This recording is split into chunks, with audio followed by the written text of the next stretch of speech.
When we hollow out the civil service, you don't even see a lot of the risks right away. I'm Michael Lewis, and our book is called Who is Government?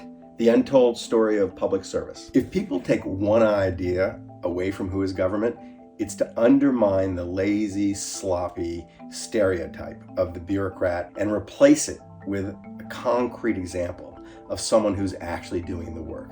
Because the actual people are so different and more impressive than the lazy abstraction we toss around in our political life.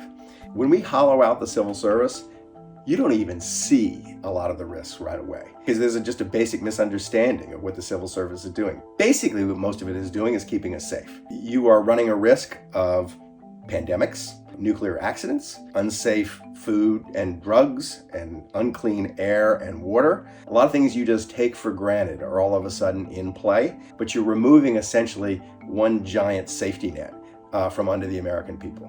So what surprised me most when I and the other writers dropped into the federal government was just how moving the stories were. And it's because the people who find their way into the federal workforce are often extremely mission-driven people. They're basically givers. And when someone has that kind of purpose, they become a great character.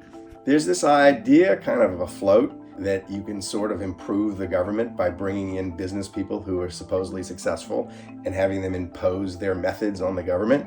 This is a foolish idea. One is because, in this case, the people who are actually the businessmen doing the changes right now aren't all that successful. Maybe they've made a lot of money, but they haven't built institutions. But the second and bigger thing is the whole incentive structure that makes running a business relatively easy just doesn't really work. You know, the metrics are just different and often more complicated. The operative word with the federal government is not like efficiency, it's effectiveness. You want an effective government.